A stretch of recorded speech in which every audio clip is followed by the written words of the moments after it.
அடிப்படை தேவையை நீங்க சரி பண்ணிட்டு கொடுங்க. இப்போ மின்சார தடைன்னு பல பேர் கத்துறாங்க கதறாங்க, அது ஏன்னு எனக்கே தெரியல. மின்சார தடை போன ஆட்சியில கூட வரல, அதுக்கு முந்தின ஆட்சியில கலைஞர் காலத்துல இருக்கும்போது மின்சார தடை தொடர்ந்து இருந்தது. அதுக்கப்புறமா அந்த அம்மா வந்து சீரமைப்பு பண்ணாங்க. இந்த ஆட்சியில வருது. நாம் தமிழனுக்கு பெரிய கடல், அதுலதான் சேரணும் இதெல்லாம் எல்லாம் ஆத்து வழியா வந்து. மக்களோட மனநிலை எதுவும் மாறல. புதுசுன்னு சொல்லிட்டு புதுசாக உங்களுக்கு வாய்ப்பு கொடுக்குறாங்க. நம்ம ஒரு 15 வருஷமா களத்தில் இருக்கிறோம். மரத்தை பற்றி பேசுகிறோம், மழையை பற்றி பேசுகிறோம், இயற்கையை பற்றி பேசுகிறோம். அதெல்லாம் மக்களுக்கு புரியாமல் இந்த சினிமா தர்மத்தை கவிச்சு நம்பி அவங்க போட்டுறாங்க. ஐயா, அப்போ அவங்களோட சேர்த்து நானும் பயனடையிலையே, எனக்கும் வலிக்குதுல்ல. அவங்க ஒரு முதல்வரவே தேர்ந்தெடுத்தாங்க, அவங்க 1,78,00,000 பேரோ என்னவோ தேர்ந்தெடுத்தாங்க. அவங்க தேர்ந்தெடுத்தனால எனக்கு வலிக்குது. இதுவும் ஒரு விதத்தில் எங்களுக்கு கிடைச்ச வெற்றி தான். எப்படி சொல்றீங்கன்னா, நாங்கள் இந்த தேர்தலில் பட்ட வெற்றியை விட தோல்வியை விட அடுத்து நாங்கள் போகிற வெற்றி வந்து எங்களுக்கு பெரிய ஒரு படமா இருக்கும். இதை வச்சு நாங்கள் நம்ம மக்களை வந்து கொஞ்சம் தெரிஞ்சுக்கணும். தமிழரோட தொன்மை முக்கியம். தமிழர் தொன்மையில தான் நாங்க வாழ்ந்துருக்கிறோம். எங்க மரபு திராவிடத்தின் மூலியமா பல ஆண்டுகளா அழிஞ்சு போயிருக்கு.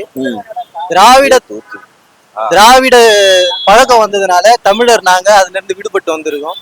இப்பவே எங்க உணவு முறை, எங்க மொழி, எங்க பழக்க வழக்கங்கள் அடிப்படையில இருந்து குழந்தைங்க மூலியமாவே மாறினு வருது. எங்க கிட்ட இப்ப எதுவுமே இல்லைன்ற கையறு நிலையில நாங்க நிக்கிறோம். அதை நாங்க மாத்துறோம்னா ஒரே ஒரு கொள்கை, சிறந்த கொள்கை, இலவச கல்வி, மின்சாரம், இலவச குடிநீர். இது மூணும் தமிழ்நாட்டுல இருந்தாதான் சுத்தமா சுகாதாரமான ஒரு நாட்டை படைக்க முடியும். ஏன்னா இதேதான் நீங்க வந்துட்டு உங்களோட தேர்தல் அறிக்கையில இதேதான் சொன்னீங்க, எல்லாம் பண்ணீங்க. ஆனா உங்க மக்கள் உங்களை ஏத்துக்கலையே. ஐயா, மக்களுக்கு வந்து போதுமான புரிதல் இல்ல.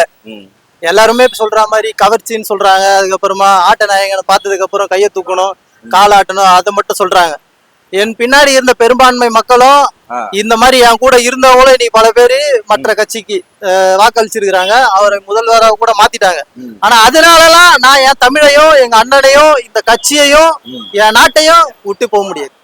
ஏன்னா கொத்து 5 லட்சம் பேருக்கு மேல அங்க மாண்டவங்க உண்டு. எதுக்காகனா இந்த தமிழுக்காகவும், இந்த தமிழ் தாய்க்காகவும், இந்த தமிழ் மொழிக்காகவும் இனப்படுகொலை காலகாலமா நடக்குது. இங்க ஊடுருவி இங்க இருக்கிற மக்கள் தமிழர்களை போதுமான அளவுக்கு மதிச்சா போதும். அவங்கள ஜாதி பேர் சொல்லி ஒதுக்குறதும், மதத்தின் அடிப்படையில ஒதுக்குறதும், நீ தீட்டுன்னு சொல்றதும், அதை அறவே ஒழிக்கணும். மக்களுக்கு நம்பிக்கை இருந்தது. அடுத்த கட்டம் நம்ம தான் வந்து வரணும். அடுத்து இருக்கிற எதிர்ப்பு ஓட்டு ஏடிஎம்கே எத்தனை எதிர்ப்பு ஓட்டுக்குதோ அதெல்லாம் நாம் தமிழர் கடல் மாதிரி. நாம் தமிழருக்கு பெரிய கடல், அதுலதான் சேரணும் இதெல்லாம் எல்லாம் ஆத்து வழியா வந்து. இதுல இடையில மக்களுக்கு இவ்வளவு நம்பிக்கை இருந்தால் கூட எல்லாரும் தப்பா சொல்லணும்பா மிஷினுக்கு. அதெல்லாம் நாம சொன்னதே ஒரு 5 விஷயம். முதல் கையெழுத்து, நாம் தமிழுடைய முதல் கொள்கை கையெழுத்து இந்த சாராயத்தை, மதுபானத்தை ஒழிக்கிறது முதலுக்கு.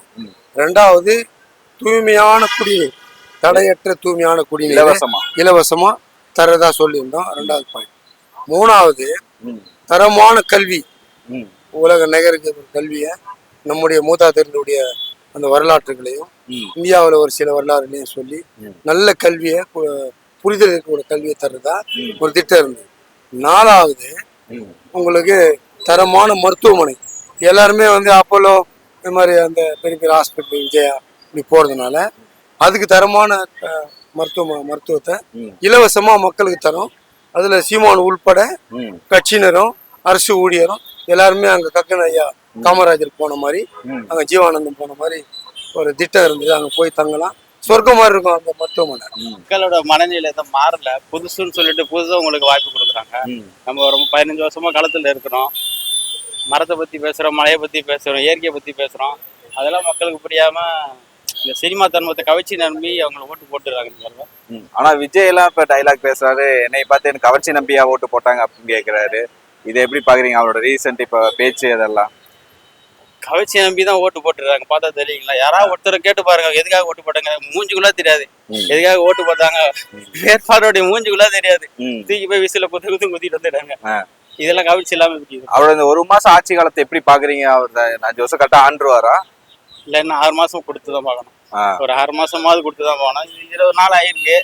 இதுல எல்லாம் எந்த ஆட்சி இருந்தாலும் இது நடந்துதான் இருக்கு. அதுக்கான தீர்வு எதுவும் கிடைக்கல. இந்த கொலை கொள்ளை அதுக்கான தீர்வு எதுவுமே கிடைக்கல. கடுமையான சட்டம் இருந்தா மட்டும் தான் மாற்றப்படும் தவிர சும்மா வாய் உதார விட்டாலே ஏன்னா எதுவும் அந்த மாறாது. பாலியல் கொடுமைன்னா அண்ணன் மட்டும்தான் வந்துட்டு அவனை கண்டிப்பா தூக்குறோம் அப்படின்னு சொன்னாரு. ஆமா, அது- ஆனா இவர் அதுக்காக ஒரு வார்த்தை கூட வாயை திறந்து பேசல. இல்ல பாலியல் பிரச்சனையா அது தீர்வு வேணும்னா அதுக்கு மரண தண்டனை தவிர வேற எதுவும் தீர்வு கிடையாது. தேர்தலில் நாம் தமிழரோட தோல்வின்னு எடுத்துக்க முடியாது. இதுவும் ஒரு விதத்தில் எங்களுக்கு கிடைச்ச வெற்றி தான். எப்படி சொல்றீங்கன்னா, நாங்கள் இந்த தேர்தலில் பட்ட வெற்றியை விட தோல்வியை விட அடுத்து நாங்கள் போற வெற்றி வந்து எங்களுக்கு பெரிய ஒரு படமா இருக்கும்.